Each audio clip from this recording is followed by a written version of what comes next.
Good evening. I'd like to call this meeting to order. This is the March 11th meeting of Bellingham City Council. I'd like to begin by acknowledging that we gather today on the ancestral homelands of Indigenous people who have lived in the Salish Sea Basin and North Cascades watershed from time immemorial, in particular the Lummi Nation, Nooksack, Semiahmoo, and Samish tribes. Announcements and upcoming meetings. Bellingham City Council meets all requirements of the State of Washington Open Meetings Act. March is Women's History Month. The national celebration began as a single week of recognition in 1981 and was petitioned by the National Women's History Project to designate the entire month as Women's History Month in 1987. The original proclamation stated, "Women of every race, class, and ethnic background have made historical contributions to the growth and strength of the nation in countless recorded and unrecorded ways." Please join me in appreciating the amazing women who have contributed to our society. And if you're able to stand, please join me with the Pledge of Allegiance. I pledge allegiance to the flag of the United States of America and to the republic for which it stands, one nation, under God, indivisible, with liberty and justice for all. Roll call. Terry Borneman. Here. Michael Lilliquist. Here. Pinky Vargas. Here. Dan Hamill. Here. April Barker. Here. Hannah Stone. Here. Gene Knutson. Here. Okay, our first item this evening is we will hear a presentation to recognize Bellingham Fire Chief Bill Newbold, presented by Brian Heinrich of the Mayor's Office. Good evening, Brian Heinrich, Mayor's Office. We did just want to take a moment. This is Bill's last council meeting, in fact, his last week with us at the city. He announced his retirement about a month ago or so, and Bill's been with us for about 6 years. It's been my honor to work with him. I know he's brought an incredible amount of knowledge and leadership to the city, some exciting times in the fire department with things like the passage of the EMS levy and his work in all facets of the work that the Bellingham Fire Department does. So sad to see him go, happy for the next chapter in his life, and I'd like to ask if Bill had any comments he'd like to share. Yes, thanks, Brian. Bill Newbold, your soon-to-be retired fire chief. Good evening, council members. I would like to take a moment and just thank you, the council, Mayor Kelly, for the opportunity to work with your support and achieve the many things that we've done in this community. I feel very honored to be able to serve the citizens of Bellingham. And there's not a single thing that gets done by one person. It's all been a lot of teamwork. And I feel really pleased to be able to have been part of so many good teams. Brian mentioned the county-wide EMS levy. That's the first ever county-wide EMS levy that we've had here in Whatcom County, and that was outstanding because a lot of folks put a lot of time and a lot of effort, all the fire districts throughout Whatcom County, city council, county council, the mayor, the executive. It was a really huge lift, and ultimately the citizens approving that. That's probably one of the biggest successes. There's been a number of others along the way, the fireboat, our continued partnership with Fire District 8, which is stronger today than it's ever been, and that was continuing on some efforts that were done prior to my arrival, and it was great to be able to continue to capitalize on that. And really none of this gets done without the skill and the talent of the men and women in the Bellingham Fire Department who are very committed to serve. And all along the way, the support from Mayor Kelly, the support from council, the men and women in the department, and the support from the local 106 has been huge. And I've just, I'll make this my last one and be able to watch you on BTV 10 if I so desire, or maybe come sit in the audience and join you. Remote. So thank you for the opportunity for the past 6 years. I've really enjoyed it. Thanks, Chief.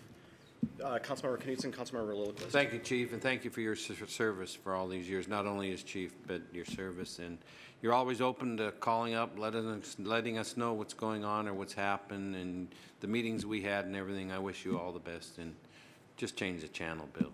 Don't turn on channel 10. Councilmember Lilliquist. Chief, thank you for your professionalism and leading by good example. My experience with you is you always put the public interest before any personal interest. In your retirement, you can put yourself first sometimes.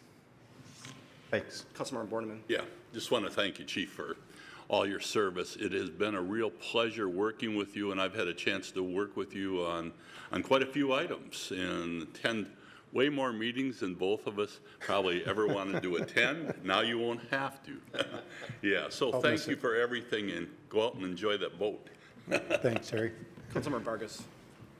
Chief, thank you so much. It has been an absolute pleasure to work with you. And I also want to thank you for your willingness to look at options and different ways to do things and different funding sources and all those other things, and always being willing to come to the table and have those kind of discussions with us. So thank you for all the incredible public safety that you provided over the years, and we appreciate what you gave to us. Thank you.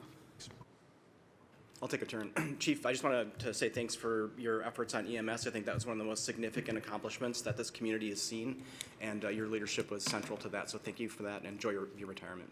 Thanks, Dan. Yeah.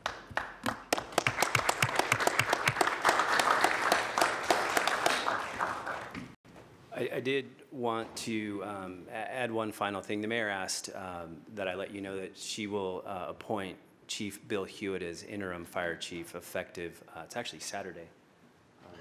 And I wonder if Bill could join us for just the transition will be very easy. We go from Bill to Bill, so I appreciate that continuity. Our aim always is to make it the simplest and smoothest and most transparent. So Chief Bill to Chief Bill, and formerly there was a Chief Bill before me, so there really hasn't been much adaptation. I'd just like to say a couple words with regard to Bill. I'm very pleased that Mayor Kelly has appointed him as the interim fire chief. Certainly a very well qualified individual and capable of continuing the leadership in the City of Bellingham Fire Department and moving it forward. We share a lot of the same values. We share a lot of the same vision. We do challenge each other to fully vet things out. And I know that he has the capability to continue to work with council and the mayor and really keep the fire department going in a positive direction. And so I'm real proud to see Bill take that position, and glad he was able to accept that. Congratulations. Thank you. And council members, thank you for your support and what will be continued support as we move forward. This year is going to, I'm nervous and excited. Obviously, Bill and I we came into the department together at the same time as Bill moved here from Redmond and I transferred in from Fire District 8. And so it's been quite an honor to work alongside him for a couple of years and then be working for him here the last couple of years and see the direction that we're going. My goal here this year is to continue that direction and work through our strategic planning process so we can really define where we need to be in the future. So, Great. Thank you. Thanks. Okay, we have one public hearing this evening, so we're going to delay our regular public comment period until after that hearing. Our public hearing this evening is for a resolution authorizing relinquishment of a portion of utility easement located on the north right-of-way boundary of Barclay Boulevard between unimproved Rimland Drive and St. Clair Street that is surplus to the city's need. And we'll hear a staff presentation from Ted Carlson of Public Works Department.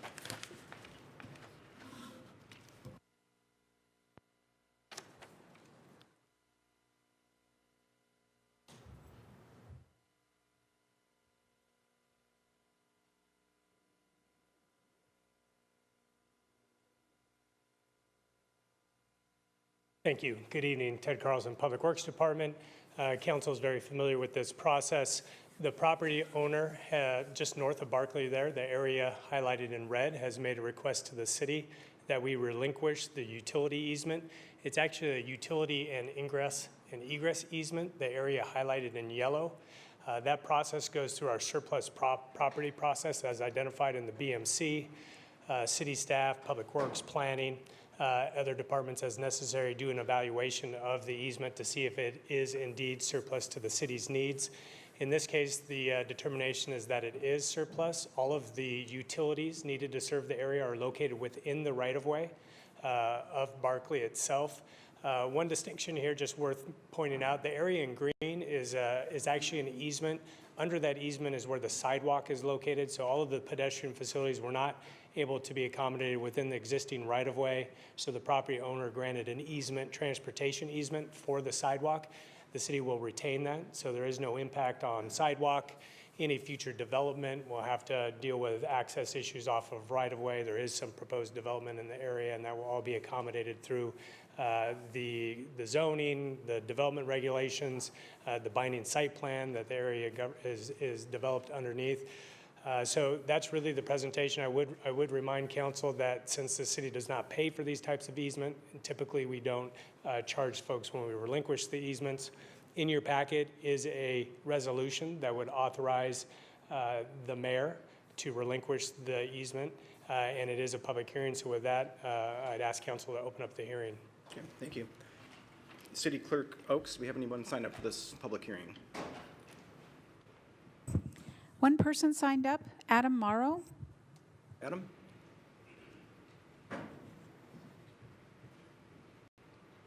You can go ahead and, right here. Is this on? Yes, it is.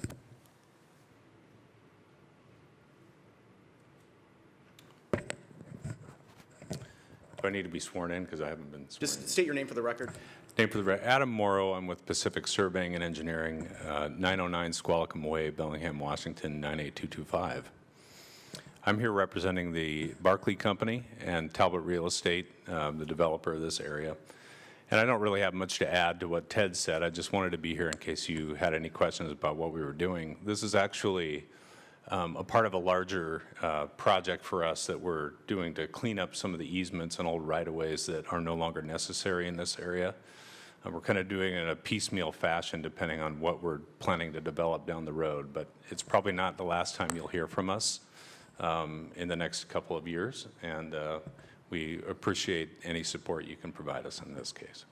Thank you. Does anyone else wish to speak to this public hearing this evening? Okay, seeing none, I'll bring this back to council. Councilmember Knutson? I'll move the resolution. Move to approve the resolution. Move to authorize the mayor to sign the resolution. How's that sound? All the above. Yeah. I'll second that, but I have a question. A motion's been made and seconded. Councilmember Lillquist. Just a question, Ted. What is the width of the right-of-way, and how many lanes do we accommodate now, and do we have bike lanes on both sides of the street? It's an 80-foot right-of-way. We do have bike lanes on both sides. In fact, we recently put in a buffered bike lane on both sides. We have one travel lane in both directions. There's a section there from Newmarket, actually from Woburn. As you come from Woburn east, where it's a 4-lane section. There's actually I guess it's a 5-lane section at the intersection there where there's a left turn lane. Then you lose a travel lane as you pass. Actually, before you get to this area, before you get to where Newmarket comes in, or Rimland, I should say, we drop both the travel lanes for east and west, so it's just 2 lanes at that point. Is that retained easement only available to us for pedestrian traffic, or if we reconfigured and rechannelized in the future, could we use the entire right-of-way, including the easement? It's a transportation easement, so it would, for any transportation purposes. Are there any telecommunications utilities up and down Barclay? Yes, all within the Barclay right-of-way. So there's no easement, and there's no utilities, be it private or publicly owned utilities within that green section there. They're all within the 80-foot right-of-way. Councilmember Vargas. I just have a quick question about what maybe have prompted this request for this easement, and I'm wondering if Talbot is going to be developing that into housing, if they are putting plans forward. Do we know that? We do know that. They do have plans for residential building right at this location. Adam could probably speak in more detail than I can, but yeah, they're moving forward, as Adam mentioned, with a long-range vision, a building in this location. They have building pads over on the other side of Woburn, on the west side of Woburn as well, that they're moving forward with. So Adam could probably add some information. I don't know how many units this residential building is, but it is residential. And that is a focus of Talbot. Stowe has mentioned that their focus at this point is to try to add more residential to the urban village. Okay, a motion's been made and seconded. Further discussion? Seeing none, all those in favor signify by saying aye. Aye. Opposed? Abstentions? Motion carries 7-0. Okay, I will now open up the regular public comment period. City Clerk Oaks will read the first 3 names, and if folks can just line up over here as your names are being called, that'd be great. First 3 speakers are Lisa Papp, Michael Plummer, and Dana Briggs.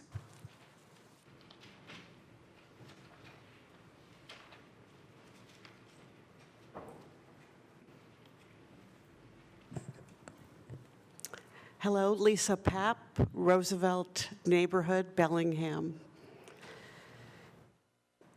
City Council members and Mayor and Police Chief Dahl, you've seen me here before. You've probably read my emails. Some of you have seen my Facebook posts. I do volunteer and have for a while with Homes Now, and helping house homeless people is very important to me. I continue to volunteer with Homes Now, although today I'm speaking on my behalf and not as an official representative for Homes Now. I think our recent cold weather caught everyone by surprise, and it really tested our city, our county, and our state. It seemed, with all due respect, that there wasn't an organized emergency plan in place to shelter homeless people and deal with other situations. It was frustrating, it was angering, it was sad. It seemed very disorganized, and there seemed to be a lack of urgency. For Homes Now volunteers to be spending their personal time, money, and take liability to drive around, pick up homeless people, some 80 people were housed, with all of us contributing dollars in shared motel rooms, restaurants contributing food. Doesn't really seem like the job for an all-volunteer nonprofit to do that. I thank the Lighthouse Mission and the churches and council members who volunteered at the Garden Emergency Shelter that was opened a little too late, but opened and then closed again. As you already know, shelters are not housing. The housing first model works. It's worked in Seattle and many other places in this country and around the world. Temporary tent camps are not housing.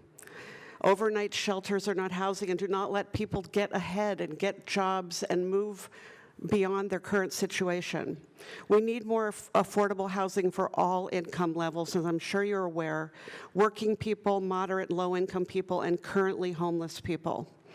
Regarding the emergency situation, my friend Hawthor Woods, who wrote the oil spill plan for Washington State 10 years ago, has already met with Mayor Linville and has started working on an incident command system to help city, county, and state.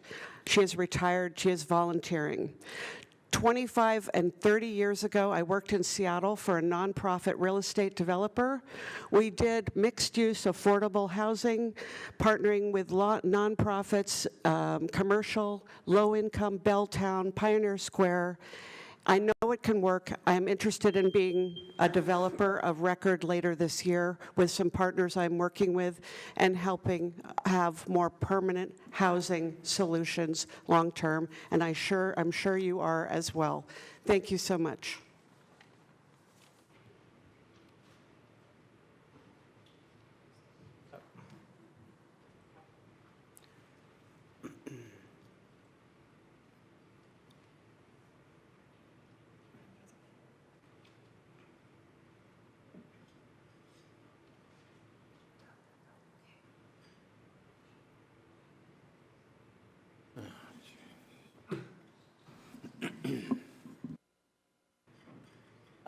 Michael Plummer, 2804 25th Street. I have a little video to share and then a few words.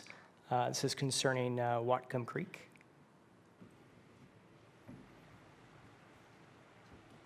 How do we turn the sound up?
the Whatcom Creek Alliance is a newly formed group of citizens dedicated to addressing the historical and ongoing anthropogenic impacts within the protected buffer zones on Whatcom Creek. Efforts have been made in the past to correct the negative impacts of historic encroachment within the riparian zone. However, more recently, it seems efforts have waned. The Bellingham School District is not the only property adjacent to the creek that is impacting the health of the creek. However, BSD is a public institution who has a responsibility to the citizens in which it serves. What sort of example is the school district setting for our children by refusing to partner with citizens and other city leaders with the intent of finding a more environmentally appropriate site? We ask that the City Council set an example and join us, the citizens of this community, to improve the health of our creek by engaging with the school district on this ever so important issue. Lastly, it is worth noting the Whatcom Creek has been and is included within the newly updated Greenways plan. You can find this video and more information on our Facebook page. Just search for Whatcom Creek Alliance. Thank you.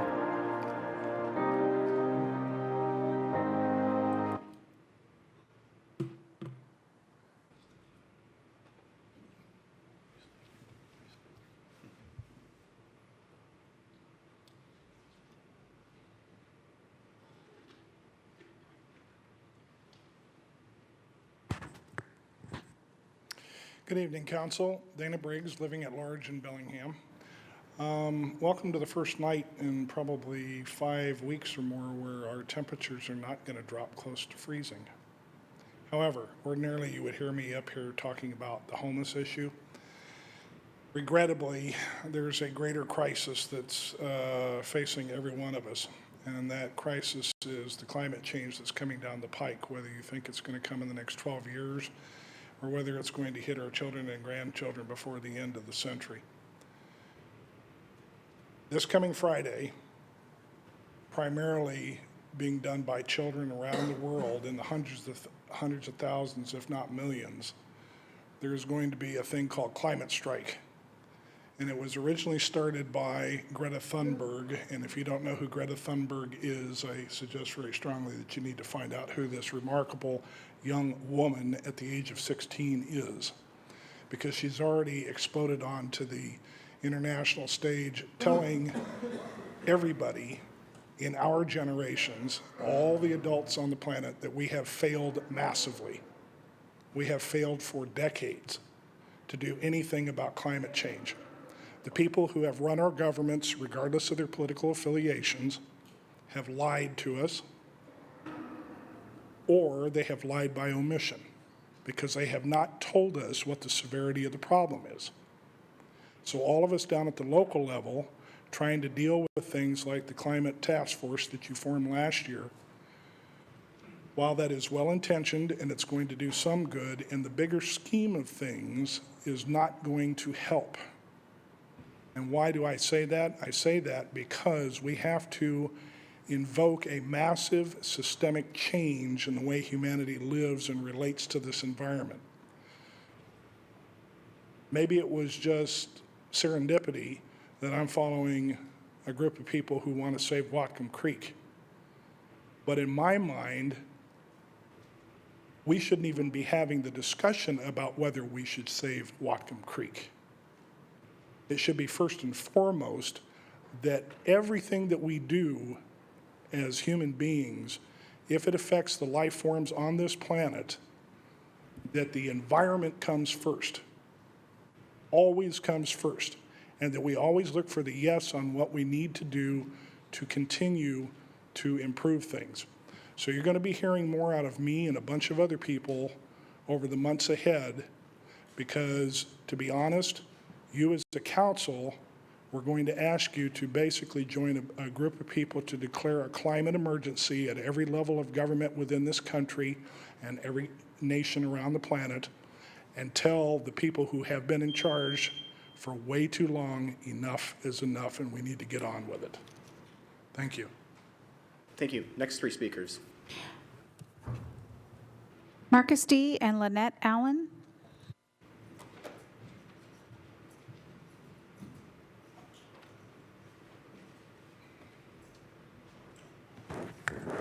Hello, esteemed council. Marcus D. Good to see you. Promote the general welfare. I've been on the city hall steps with a sign that says promote the general welfare, the basis and tenet for our Constitution, just one of the few items in the preamble, why the document is written.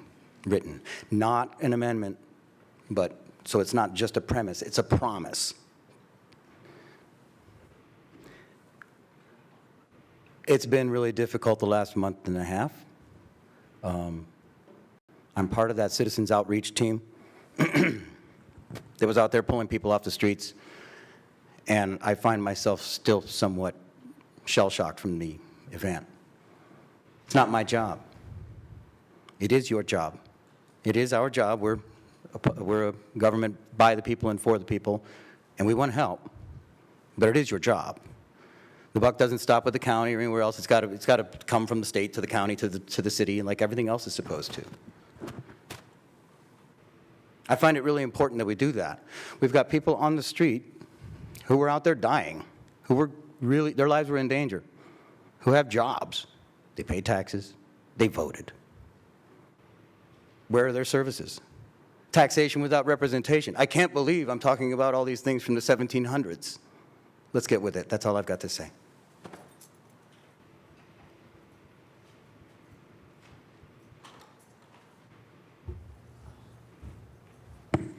I'm Lynette Allen. I've lived here for 41 years. And I'm talking for myself. I am a volunteer with Homes Now. I just want to reiterate everything Lisa Papp said. She pretty much said what I also have been doing a lot of researching, a lot of interviews with homeless people and with volunteers. And what I think is that we just need to open minds and open hearts and get together.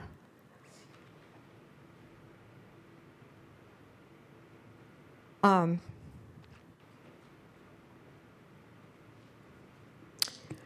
of the volunteers who, like Marcus and JC and Dana and others who were out there getting the homeless that just didn't seem to want to go to any of the shelters, couldn't, a lot of them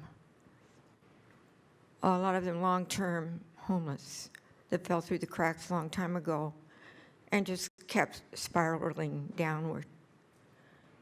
And they just wouldn't quit no matter what. This was a very different kind of winter weather that just kept going at night, freezing. And they just kept going out there freezing too. And they spent themselves. And I saw them just, they wouldn't give up. They wouldn't quit. And they were in trouble themselves because of that, just getting ill, spending all their money and everything, resources. Lots of volunteers did that. Homes Now raised so much money, and I know other people did too, to put them in hotels and motels. We need a better plan. I think we really need to get together. Open minds can do it. I sure don't want to have to see this happen next year. I would love to see people not fall through all the different cracks in the system when you're having problems like I did. Being able to get some way to come back up before they go down into the maelstrom that just takes them on down. But instead goes upward, hand up. That's what Homes Now is all about. And we're proving it with Winter Haven and Safe Haven. Thank you so much for that, help with that. Thank you. Any more names? Anyone else wish to address the council tonight? Go ahead. Just come on down and state your name for the record.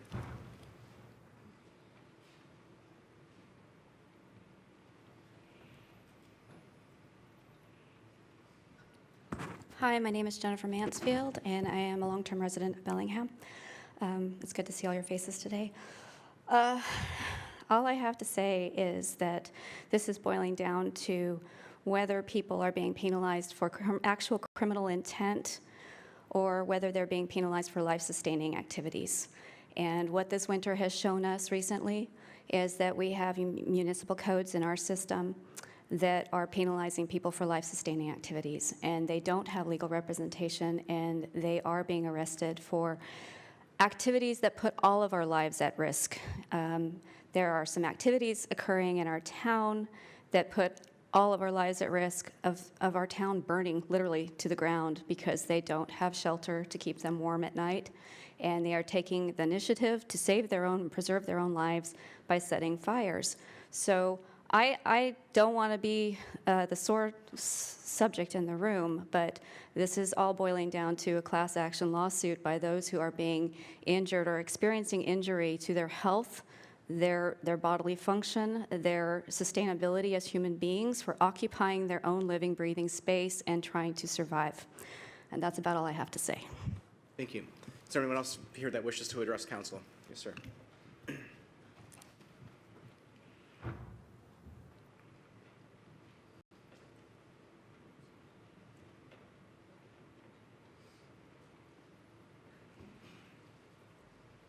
Hi, I'm Donald Dexter. Is that what it's supposed to do? Anyway, the homeless thing during the cold, my wife dragged me down to help out at a shelter, and I've always been, oh, all you have to do is go get a job and everything will be fine and dandy. And meeting these people for the first time, and it's like 50 degrees inside the building, and they're like, oh my gosh, it's so warm. And MB and I were sitting in front of a stove going, man, it sure is cold in here.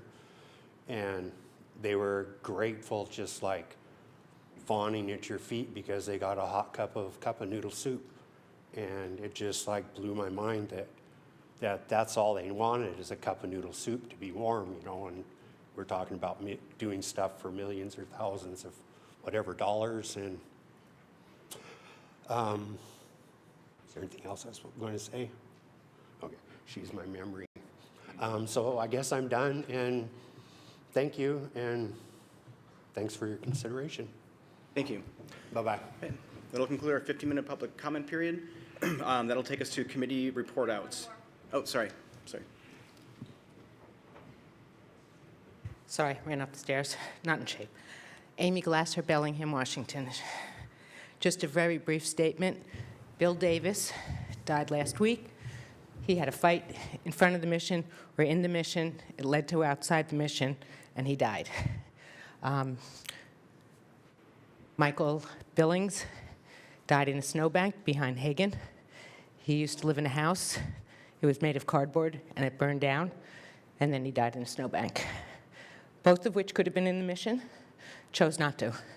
Bill does sometimes sometimes stay there, but he was probably shuffled out for fighting, or whatever transpired. It happened because the staff isn't trained well enough, in my opinion, and stuff happens. The guy said, Michael, the person who died in the snowbank, we were out during the beginning part of the time we were doing our help in the evening, and we tried to get him into a motel. He refused. He said he'd go to a shelter as long as it wasn't the mission. I think it was that evening that either you or the county were supposed to open something and it didn't. It might have maybe the next day, but he died in the snowbank. Those things could have been prevented, and if those people were rich, the city would be sued probably for not providing alternatives to a program that just can't do everybody or keep everybody safe. Okay, thank you. Anyone else wishing to address council? Okay. Do you have people lined up that are going to speak? Yeah, if there's anyone else, if you're anticipating that you want to talk or speak to council, just go ahead and line up there. Yeah.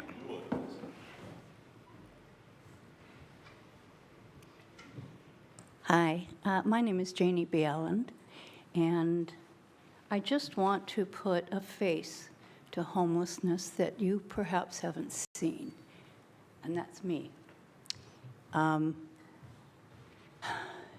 Thanks to the work of some and thanks to the lack of work for others, I took a place in assisted living, which I only took so I did not have to sleep on the street. I was in a motorized wheelchair last November, very severely disabled. I've come a long way, and I ended up without a home after hospitalization.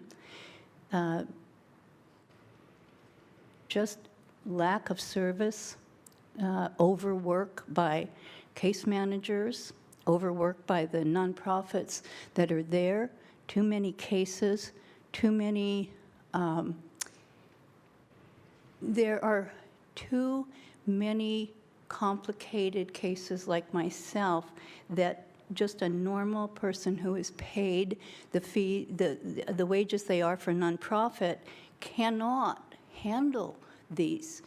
There has to be more people like the ones that spoke here, more people willing to take charge, more people willing to say, let us help. I stayed in a church shelter. I spent one night at the mission. So if it was a choice to take an assisted living, which is really fraudulent right now because I don't need anything assisted living is giving. I don't take medication. I don't need help for mobility, thank God. But in the shelter that I stayed at after that first night, and I said, I will not stay there. I'll sleep on the street. So there was a rush, and I got into assisted living. It's not where I belong. My husband and I have lived and worked and raised kids and raised grandchildren. We were together here for 40 years. He died. I had to take either his benefits or mine. You cannot rent a home for $870 when you make $878 a month. You have to share with someone. Well, I don't know how to share with 2 or 3 other people. I take care of my family. I cook, I bake. I've worked, I've volunteered. I have undergraduate degrees in human services and pastoral care. I have a graduate degree in English and creative writing. I'm a published author. This is the face of homelessness. Thank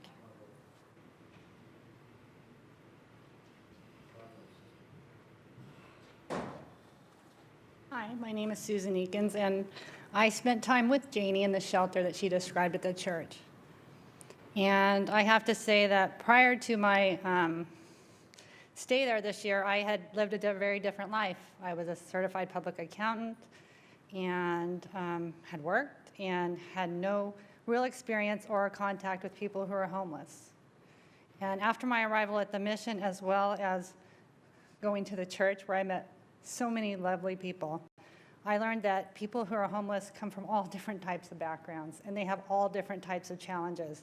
There is no cookie-cutter approach to curing homelessness because each of the ladies there at the church had different challenges. Some people had challenges due to mental illness. Some people had substance abuse issues. Some people just couldn't get back on their feet after they lost their job or had medical issues, cancer, you name it. Every single one of those ladies had a different story. And I feel like now that the cold weather is over, so the church program ended, so there are a bunch of ladies at the mission. And the mission is dealing with them as best they can. They have ladies sleeping in the hallway. They have ladies sleeping in all kinds of places in that mission that no one is intended to sleep. I feel like we're just going to, okay, the cold weather's over, so now we don't have the emergency shelter. We can all just move on because it's going to be lovely and people can sleep outside. But I don't think that's the answer. And I don't know what the answer is, honestly, but there needs to be better trained staff at the places because I witnessed medical things that could have been emergent, but the staff was not trained to assess. There are all kinds of mental issues that the staff also is not trained to deal with. And I feel like we leave the homeless behind because we're successful. We go home, we drive our cars, and we go, after this meeting, we'll all go home, at least those of us who have one, and we forget that there are people who do not. And I don't know what the answer is, but I do know that homeless women in Bellingham need a permanent place to stay until they can get back out of what the situation that they're in. They have temporary housing, and then they have to go to the mission. Many women are very scared to go to that mission. They don't feel safe. It is not a good place to be. And I believe that the council is the place for the solution to start. I don't know what the answer is, but there are a group of women who basically were willing to just stay in their cars, sleep on the streets because they don't feel safe in the mission. That's not how it should be. There should be a place that's safe for women who are fleeing domestic violence and all types of other situations to go. And there should be staff that are there who are adequately trained to handle and assess their situation and help them get to a better place than they are. Thank you. Thank you. Is there anyone else that wishes to address council? Okay. Seeing none, we will move on to the committee report out. We're going to start with Planning and Community Development, chaired by Councilmember Barker. Thank you. We had one item for committee. We had students come from Western Washington University that were part of the Human Services Department, and they presented their insight and study looking into homelessness and affordable housing with the community. You can watch the video on BTV or on Bellingham's YouTube channel. They advocated for homeless bill of rights, and they gave several examples of other communities that have this.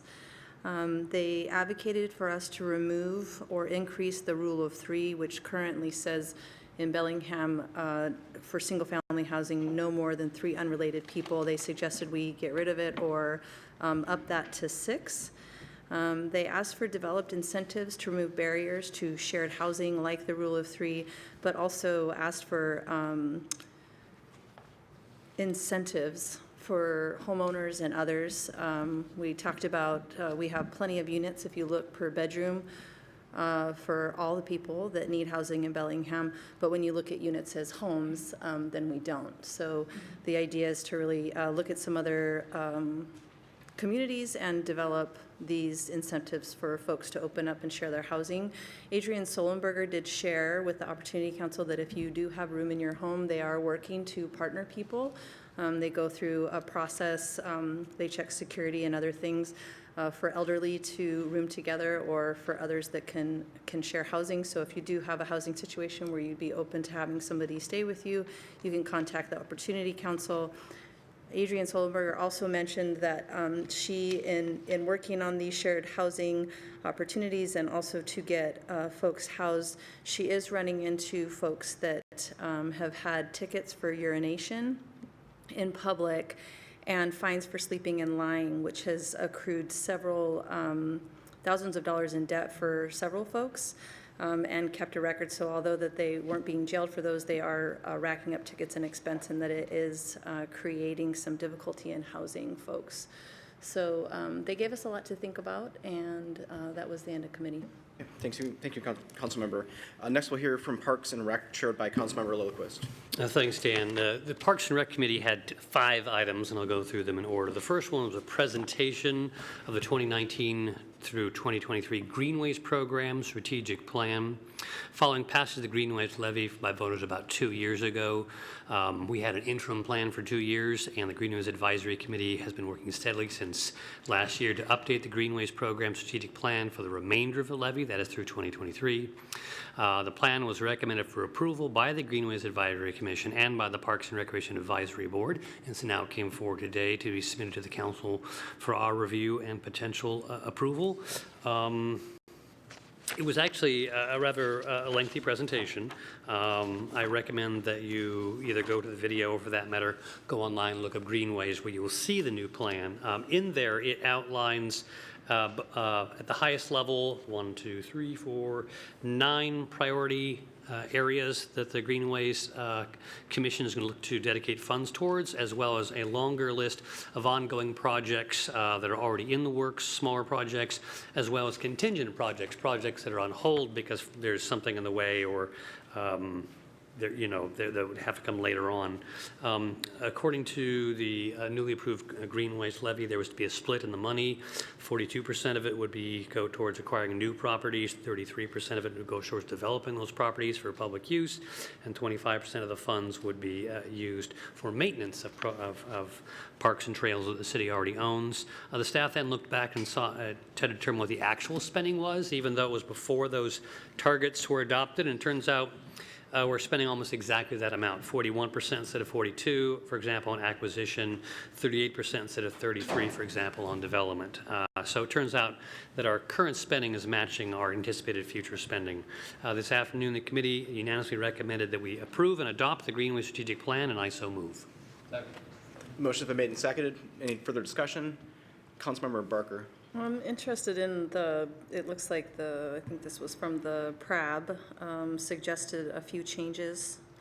I don't know if Leslie's here, but there was completing the trail connections from Railroad to Cornwall Beach Park, facilitating Bellingham to Ferndale transportation, improving wayfinding to interconnected trails, and eradicating exotic invasive species, which actually I think Natural Resources does, but can you speak to those and if you were able to incorporate?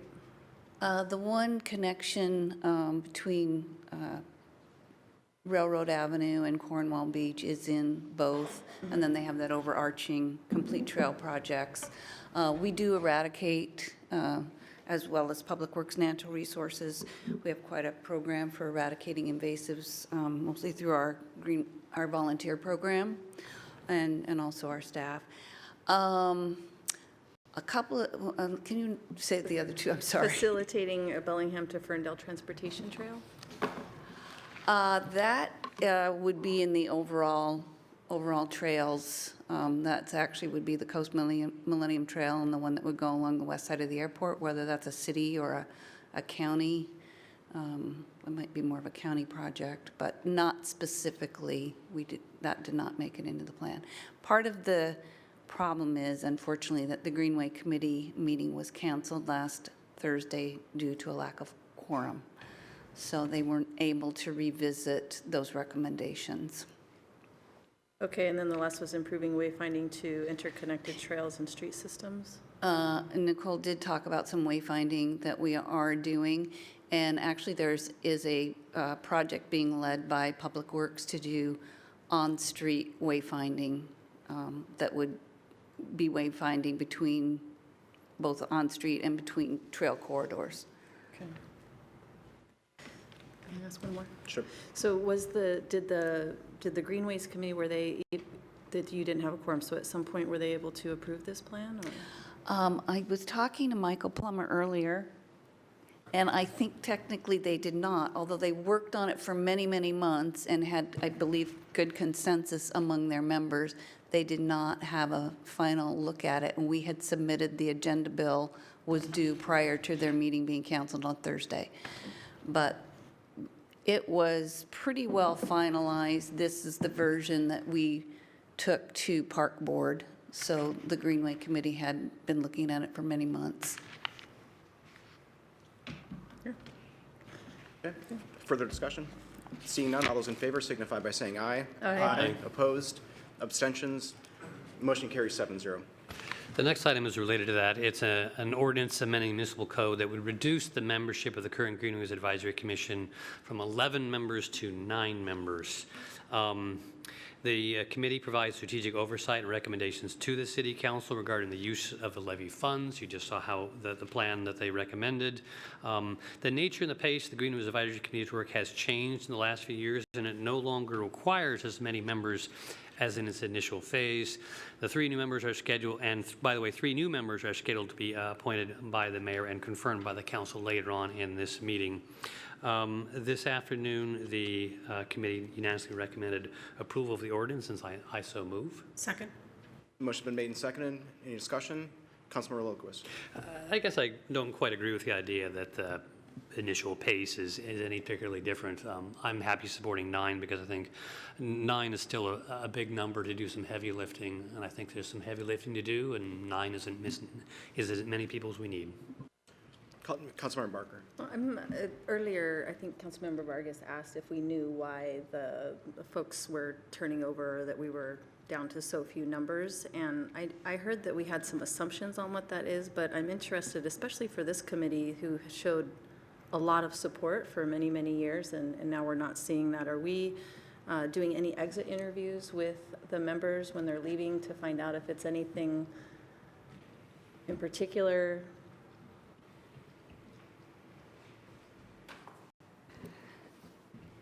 Leslie Bryson, Parks and Recreation Director. As Nicole mentioned this afternoon, we did have some terms that had run out, so people left because of that.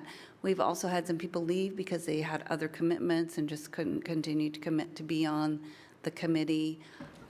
Usually when people inform us, they do give us a reason as to why they had to leave. Some people thought they were signing up for something that it was going to be quite different than what it ended up being. So that's some of the other reasons.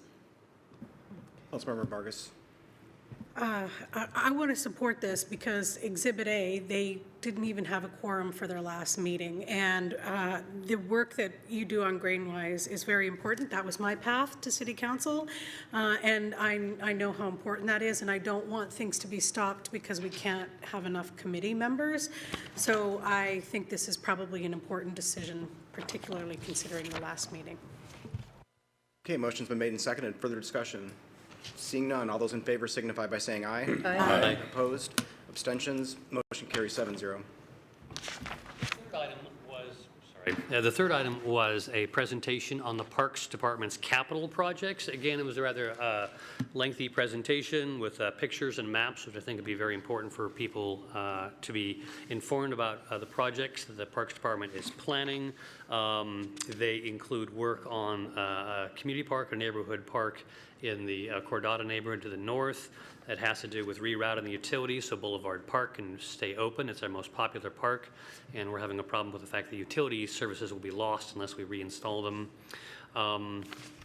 Also has to do with continued work, for example, on the Birchwood Park, adding a pump track and a restroom there. Right now it's just porta potties in that park. And continued work on exploring the ability or the possibility of opening up Little Squalicum Pier to public use. It's a privately owned pier, but it's there on a kind of a strange long-term lease, and the current owner doesn't use it and may in the future have to surrender it. It may be possible that we could acquire it for public use. Also work on replacing the Wharf Street trestle. If you've ever gone across that trestle, it was built to carry train traffic. You think it'd be hella stout, but it turns out that there's some rot that needs to be fixed to keep it up. Further work on the Fountain Plaza, which, as you know, if you've been there, it's been kind of neglected. That will be reworked. Work in Maritime Heritage Park, also work in Shucks and Meadows Park, a small little park that could be a gem, but currently is not a gem. There's, like I said, just a long list of projects, including mentioning of the wayfinding. That was also one of the projects. I really do recommend that people go online and to watch that presentation. That was for information only. No action is required of the City Council at this time. The next item does require City Council action. It is actually an award of a bid for Phase 1 work on Cordata Community Park. On February 21st, the Purchasing Division opened up 9 sealed bids for Cordata Park Phase 1, and it was Strider Construction of Bellingham that submitted the lowest responsive and responsible bid, which is $6,247,499.89, which was about a little over $1 million cheaper than we thought it might come in as. Staff recommends awarding the contract to include the base bid and all the additive bid schedule. So there's a base bid and then some possibilities to add on to the project that we wanted, and it turns out that we can afford to do them. So we're being asked to approve the base bid and all of those add-on projects. Park construction is anticipated to begin in 2019, to be completed in 2020. The project includes a spray park water feature, playgrounds, adult exercise stations and parkour facilities, pump track, picnic shelter, restrooms, parking, trails, and public artworks. The funding of this is primarily from the Greenways Fund, which you just heard about, and from park impact fees. Those are paid by new developments. So when you build a house, you pay a fee, and that money is then gathered together and used to build new parks. This afternoon, the committee recommended awarding the bid, and I so move. Second. Motion been made and seconded. Any discussion? Councilmember Barker. I know the mayor's not here, but if you could pass it on to her.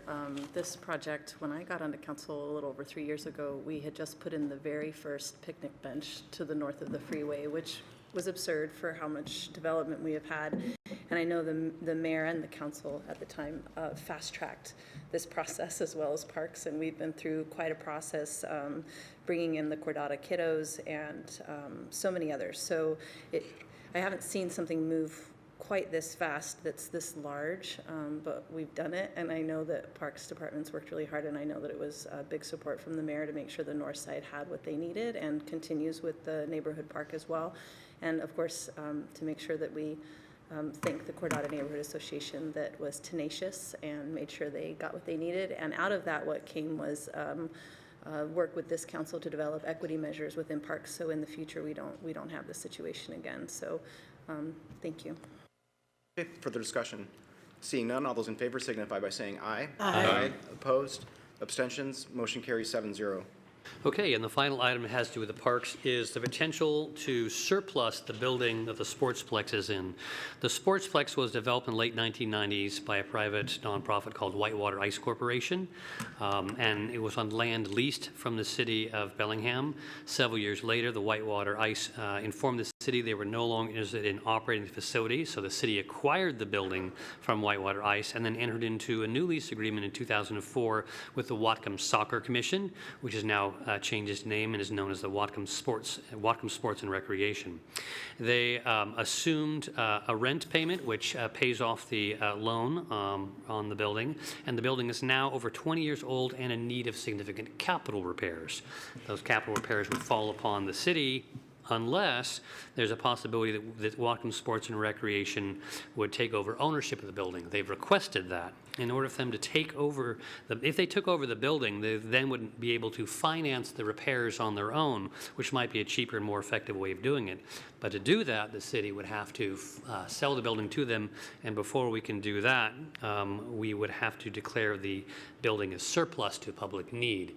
The request is that we would declare the building surplus, but the city would continue to own the land underneath as we did both before the Sportsplex existed and under current agreements. Under the lease agreements, the entity which operates that facility has to provide access to affordable skating programs, make it available to the public.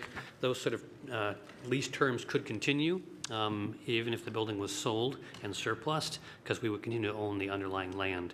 The action before us today is simply decide whether or not we want to hold a public hearing to consider surplusing the building. We'd hold a hearing, we'd learn from the public what they think of the idea of surplusing the building. So this afternoon, the committee recommended that we do indeed hold that public surplus hearing, and I so move. Motion been made and seconded. Any discussion? Seeing none, all those in favor signify by saying aye. Aye. Opposed? Abstentions? Motion carries 7-0. Okay, that was our workload today. Okay. The next committee was Committee of the Whole. I'll report out on that. We had 2 items for discussion. One was discussion of financial guidelines. The administration provided a briefing on the city's adopted financial guidelines with an emphasis on public safety. The discussion included information related to the 50-50 reactive proactive approach favored by Bellingham Police Department, an overview of the strategic planning process undertaken by Bellingham Fire Department, and an update on the recently created jail alternatives position and activities in municipal court. The presentation was in response to numerous prior discussions during the 2019-2020 budget adoption process. This was for information only. Our second item was shelter update and city response. The city council engaged in a...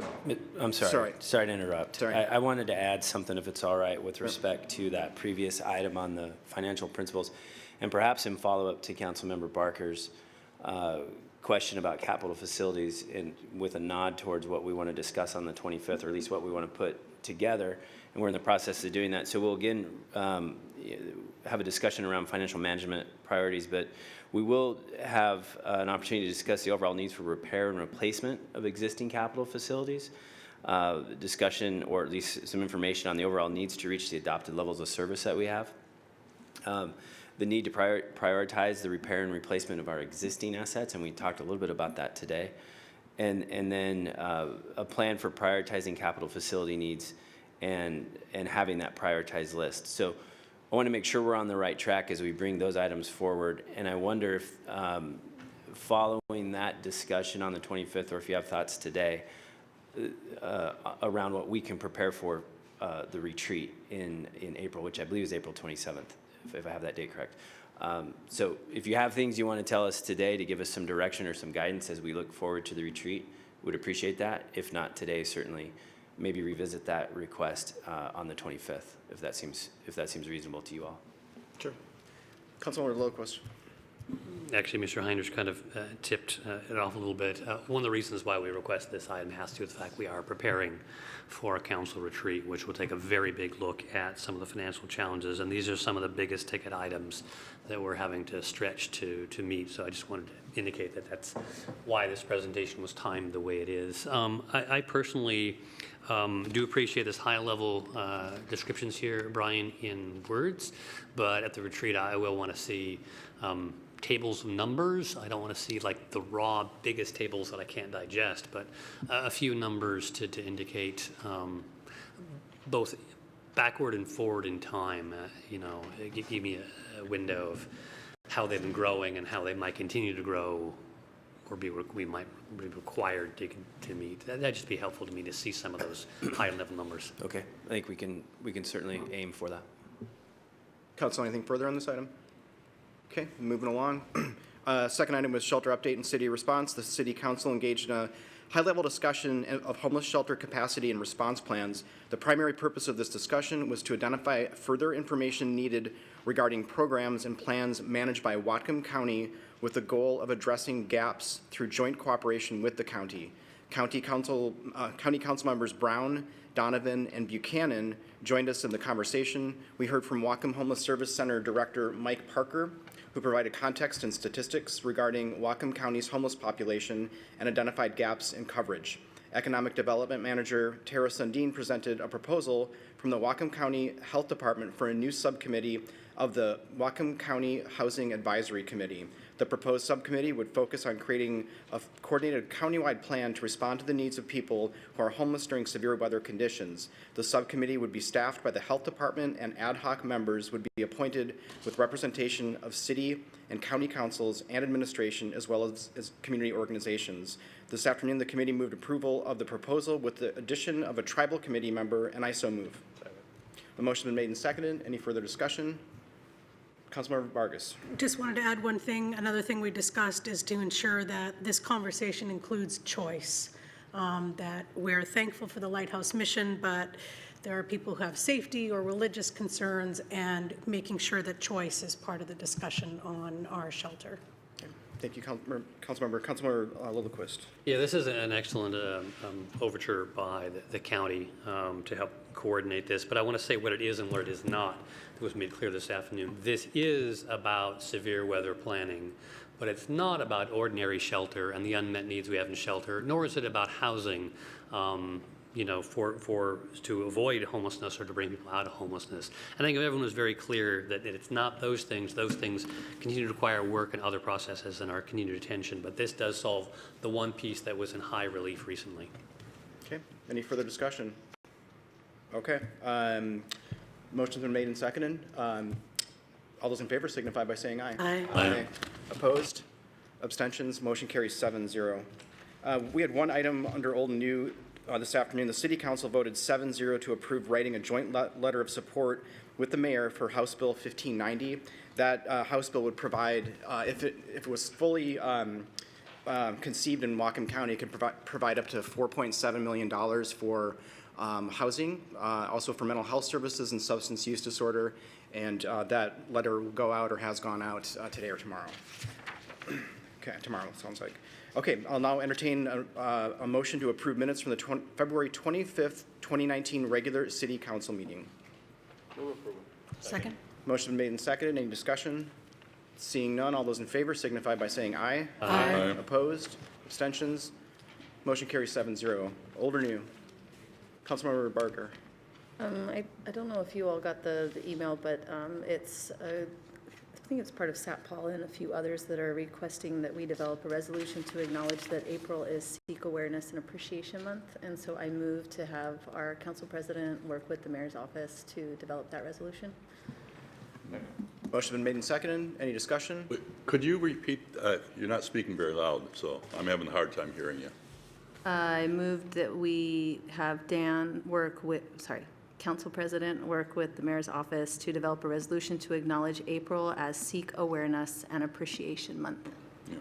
Yeah, earlier today, I talked to Peter about this, and I was going to send him a copy of that to take a look at part of that with the whereases and other kinds of stuff as well. So, yeah, I'll gladly do it, because I wanted him to take a look at some of it before bringing it forward, so yes. Yeah, and to be clear, I'm just giving direction, so sure. Develop what you feel is appropriate.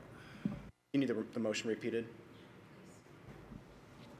I move to have the council president work with the mayor's office to develop a resolution to acknowledge April is Sikh Awareness and Appreciation Month. S-I-K-H. Okay, motion's been made and seconded. Any further discussion? Seeing none, all those in favor signify by saying aye. Aye. Opposed? Abstentions? Motion carries 7-0. Move on to executive session report. We skipped the minutes approval. We did. April, It's the a February minutes? February 25th. Yeah, Do you need us to redo I it? didn't get that. Okay, the motion did carry 7-0. Can you tell me who moved? Moved it, I second. Thank you. Councilmember Vargas. Sure. Just wanted to give a quick update on our Alaska ferry situation and let everybody know that on Friday there was a rally at the ferry terminal with the port and with all our maritime unions.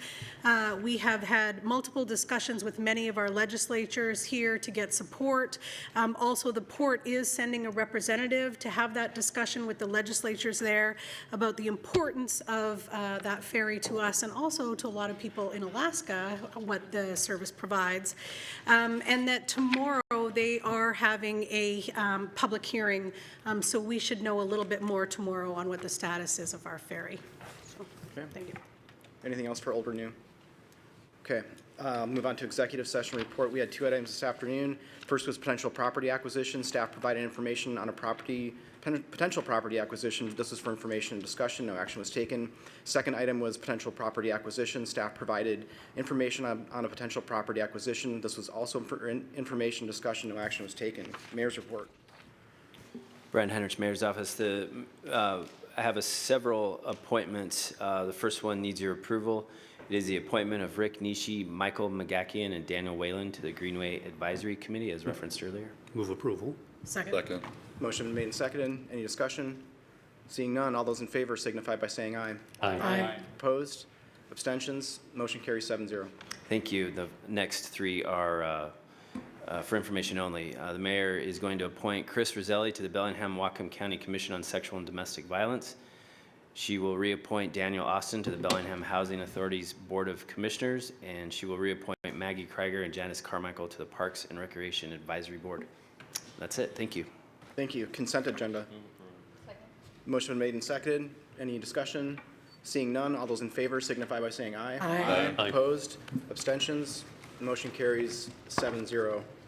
Final consideration of ordinances.